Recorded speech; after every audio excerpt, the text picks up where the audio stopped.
पिटारे में ये वो जिन है। जैसे आपने देखा था 370 था, और जिस तरह के बीजेपी के कुछ एजेंडे होते हैं जो चुनावी वर्ष में निकल के आते हैं, तो यूनिफॉर्म सिविल कोड यानी कि आर्टिकल 44 के तहत शेड्यूल 4 में कॉन्स्टिट्यूशन में वो डायरेक्टिव प्रिंसिपल्स में आता है, यानी कि जिसमें समान नागरिक संहिता का सबको इम्प्लीमेंटेशन के दिशा निर्देश दिए गए हैं।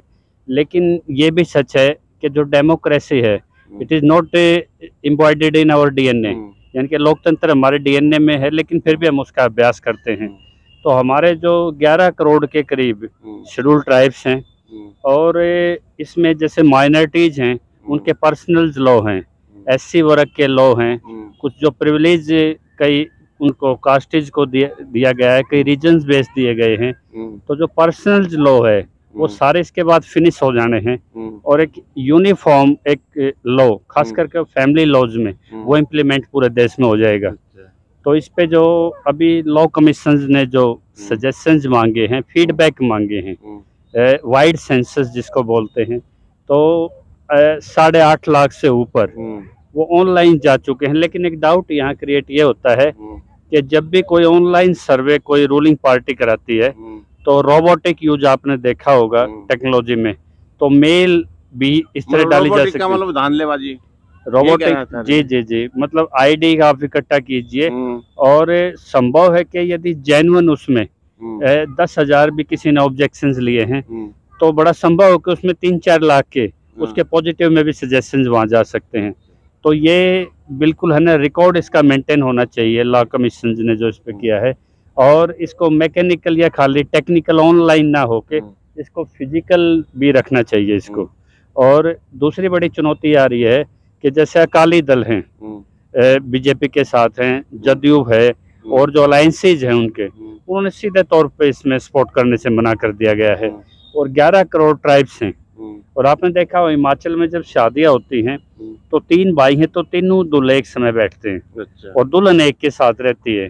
तो इस तरह के हिंदुओं में भी अलग अलग तरीके से शादी रिवाज है। वो तो हर एक जो रिलीजियन है, कबीलाई हैं, सबके अपने अपने अलग अलग रीति रिवाज है। ये तो सदा से चलते आ रहे हैं। जैसे खालसा में देखा होगा शादी को आनंद कारज बोलते हैं, और जमींदार पहले एक रूल था हरियाणा में कि अभी जमींदारों की शादी के एक प्रथा के अलग नियम थे, तो हिमाचल के अलग हैं, जो नॉर्थ वेस्ट जो रीजन कंट्री है उनके अलग हैं। तो बड़ा सवाल ये उठता है कि इसी तरह के जब पर्सनल लॉज और जो देश आज आईपीसी सीआरपीसी से चलता है, जब उनके इम्प्लीमेंटेशन में कई जगह लकुन आए थे, यानी कि कुछ खामियां थी। आपने देखा होगा शाहबानो का केस आया था।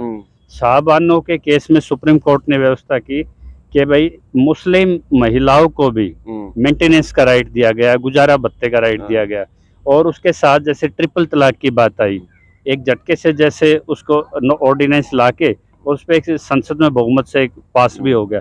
वो पर्सनल लॉज के अगेंस्ट है, लेकिन जो यूनिफॉर्मिटी है फैमिली लॉज में उसको वो लेवल करता है। तो इसी तरह के बहुत से जो बच्चों के वो हैं गार्जियनशिप के हैं, मुस्लिम में अलग हैं, हिंदूज में अलग हैं, तो वो भी उसमें भी काफ़ी समानताएं हैं। तो ये जब ये लागू होंगी चीज़ें तो निश्चित तौर पे माइनॉरिटी के राइट भी इफेक्ट होंगे, और जो कल्चरल जो प्रैक्टिस करते हैं यानी कि जिस रिवाजों में रहते हैं वो निश्चित तौर से प्रभावित होंगे। और 1951 में इस पे चर्चा चली थी 1951 में। तो अम्बेडकर ने उस टाइम पे इसका स्ट्रांगली विरोध किया था। उन्होंने कहा था पहले पूरे देश में शिक्षा हो जाए, लोग सबल हो जाए, फिर सभी वर्गों से सलाह मशवरा करके जब उनका रिप्रेजेंटेशन पार्लियामेंट में पूरा हो जाए उसके बाद इसको पॉजिटिव फ्रेम में लागू करने के बारे में सोचा जा सकता है। तो वहाँ भी काफ़ी एक रिकॉर्ड है वो। लेकिन आज दूसरी तरफ हमारा ये बीजेपी सरकार जा रही है।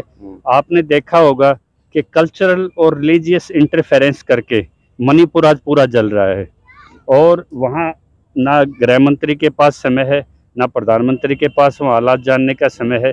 तो एक सोचता हूँ और इससे भाईचारे की सोचता हूँ, तो हालात जो मणिपुर में हैं, जहाँ राहुल गांधी जाता है तो मतलब आंसू गैस के गोले छोड़े जाते हैं, रास्ते रोड से वो जा ही नहीं पाते। तो इस तरह के हालात हो जाते हैं कि एक आदमी उस स्थिति में बात करने के लिए भी नहीं जाता। पूरे देश में ऐसे हालात हो गए तो इस देश को कौन संभालेगा।